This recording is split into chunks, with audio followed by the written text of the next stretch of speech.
ওয়ালাইকুম সালাম, ভালো আছো? আমরা মাদ্রাসার ছাত্র কালেকশনে আছি। এইবারে থেকে কোনো মাদ্রাসায় পড়ার মতন কোনো বাচ্চা আছে? আজিজুল কাকার একটা ছেলে আছে। আজিজুল কাকার? জি। আচ্ছা ঠিক আছে, আমরা তো যাই দেখি তারে ভর্তি করা যায়।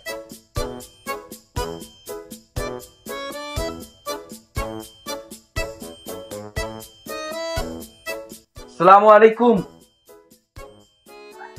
সালামু আলাইকুম কাকা, বাসায় আছেন? আসসালামু আলাইকুম। হুজুর আছেন ভালো? কি মনে করে? এই আসলাম, আসসালাম কথা আছে। আসেন আসেন আসেন আসেন আসেন। কি ভালো আছো বাবু? হ্যাঁ ভালো আছো? হুজুরের সালাম দাও। হুজুর আপনি ভালো আছেন? হুজুর বসেন হুজুর। আসসালামু আলাইকুম, থেকে বসেন। কে হুজুর কি মনে করে? চেয়ারে তো বসতে পারতেন। আচ্ছা ধন্যবাদ।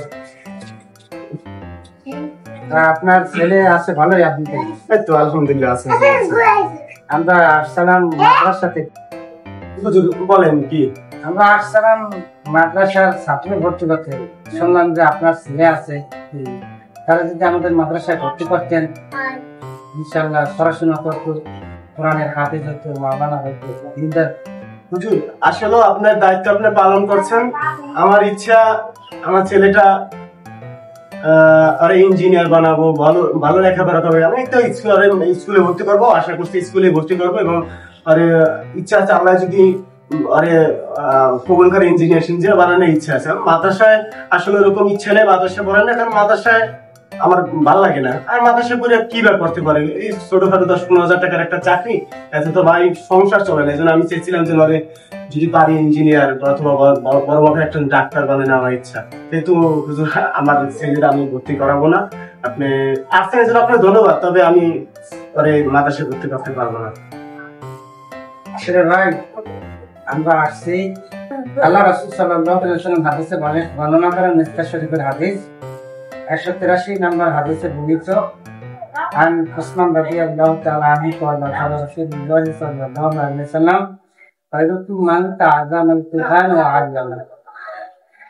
মিসকাত শরীফে বর্ণিত হযরত উসমান রাদিয়াল্লাহু তাআলা বর্ণিত, রাসূল সাল্লাল্লাহু আলাইহি ওয়াসাল্লাম বলেন যে তোমাদের মধ্যে সর্বোত্তম ওই ব্যক্তি যে কোরআন মাজিদ শিক্ষা করে এবং কবর করে। যে পৃথিবীর মধ্যে আল্লাহ রাসূল সাল্লাল্লাহু আলাইহি ওয়াসাল্লাম বলেন না যে যারা ডাক্তার, ইঞ্জিনিয়ার, যারা বড় লয়ার, তারা সবচেয়ে উত্তম। আল্লাহ রাসূল সাল্লাল্লাহু আলাইহি ওয়াসাল্লাম বলেছেন তোমরা যে জামানায় থাকো সেই জামানার মধ্যে সর্বোত্তম মানুষ হলো তারা যারা কোরআন শিখে এবং হতে শিখে। অন্য হাদিসে আল্লাহ রাসূল সাল্লাল্লাহু আলাইহি ওয়াসাল্লাম বলেন যে মিসকাত শরীফের 34 নম্বর হাদিস, তালামুল ইলমি ফারিদাতুন আলা কুল্লি মুসলিমিন ওয়াল মুসলিমাত। দ্বীনের শিক্ষা করা প্রত্যেক মুসলমানের উপর। যেন আপনার সন্তানকে দ্বীনের শিক্ষা দেন, আপনার ফরজ দেন। আপনি অঙ্ক ইংরেজি বাংলা যা পড়ান বা না পড়ান এটা ফরজ, কিন্তু যদি কোরআন না শিখেন, হাদিস না শিখেন, এলমে দ্বীন না শিখেন, কিয়ামতের দিন আপনার আরো আল্লাহর কাছে জবাব দিতে হবে। এজন্য এই দ্বীন শিখা আপনার ফরজ দায়িত্ব।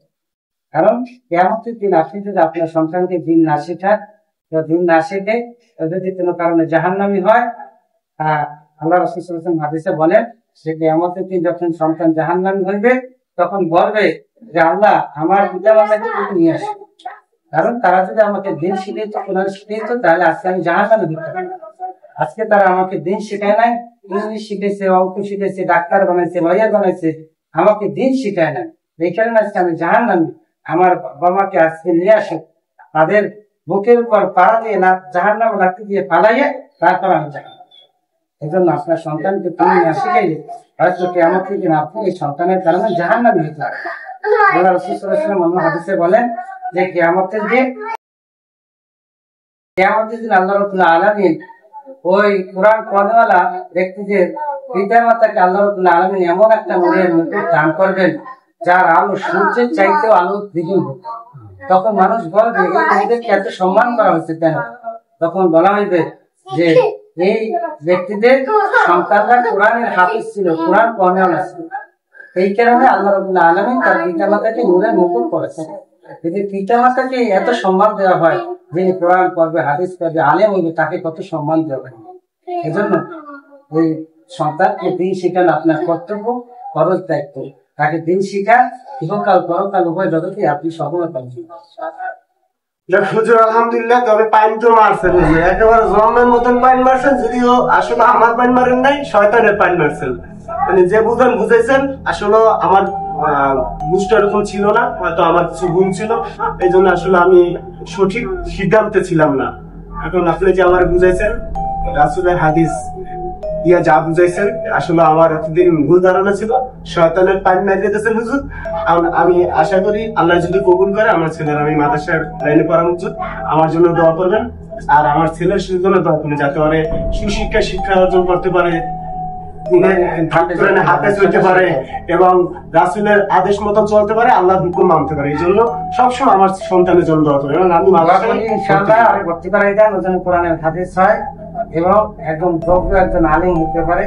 আল্লাহ কবুল রাস্তা ভালো থাকেন। আমার ছেলের দোয়া করে দিয়েছেন হুজুর, এবং আমি ভর্তি করবো ইসলামের প্রত্যেকটা